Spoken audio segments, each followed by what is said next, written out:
Comment faire une analyse d'un match de l'équipe de France? Est-ce que c'était déjà un match de l'équipe de France?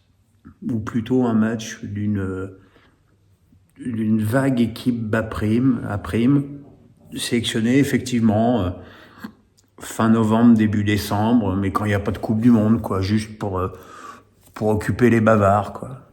J'ai vu tellement de joueurs dans ce match qui n'ont pas le niveau international que c'en était flippant. La première période, elle est indigne. Je veux dire, moi je veux bien que Deschamps, il en ait rien à foutre de ce match.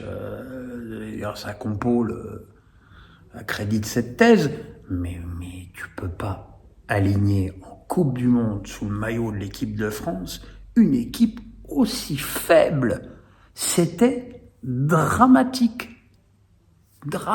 Défensivement, heureusement que Konaté a bouché les trous. Au milieu de terrain, alors le milieu de terrain, c'était, mais bon, déjà tu vois la compo du milieu de terrain, tu flippes, mais il y avait de quoi. Et en attaque, t'as Coman qui fait des tourniquets sur lui-même et Colomoni qui attend les ballons. Donc effectivement, ça fait pas beaucoup, quoi. Ça fait pas beaucoup et c'est quand même très agaçant. On aurait pu faire autrement, on aurait déjà pu faire moins tourner. On aurait pu faire tourner peut-être 6 joueurs, pas 9. Et puis incorporer des titulaires à la place de titulaires. Enfin, je sais pas, mais là, moi je trouve que sur cette compo d'équipe, Deschamps est très fautif.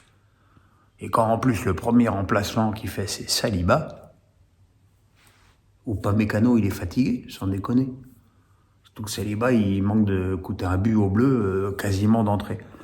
Donc je vais pas refaire les notes, ne pas m'acharner sur Fofana, Vertou, Guendouzi, Coman, même si Coman, lui quand même, je lui garde un chien de ma chienne, parce que le mec il a un palmarès long comme le bras, il est titulaire au Real Madrid et il nous sort des bouillies comme ça en équipe de France. Donc vraiment, voilà quoi. Alors après, quelles sont les conséquences de ce match? Aucune, évidemment, puisque tu finis quand même premier.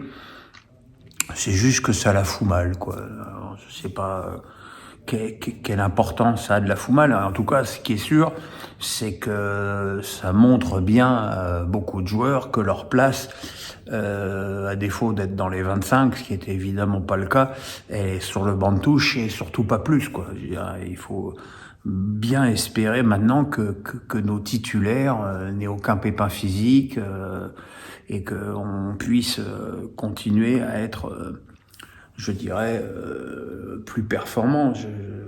Est-ce que ce match va servir de piqûre de rappel? J'avoue que j'en sais rien. Je suis juste effaré parce que par la première mi-temps que j'ai vue.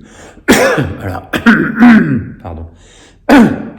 Alors évidemment, en fin de match, quand tu fais rentrer Griezmann, Rabiot, Dembélé et Mbappé, ben ça évidemment, tiens, c'est comme par hasard, ça a tout de suite une autre gueule.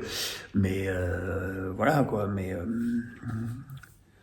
cette équipe de France ne peut pas se permettre de faire des matchs comme ça. Elle ne peut pas, surtout pas se permettre d'aligner une équipe comme ça. C'est quand même pour moi scandaleux. Alors évidemment, si Deschamps avait mis des titulaires et qui s'étaient blessés, on aurait dit mais pourquoi tu leur fais jouer ce match à la con?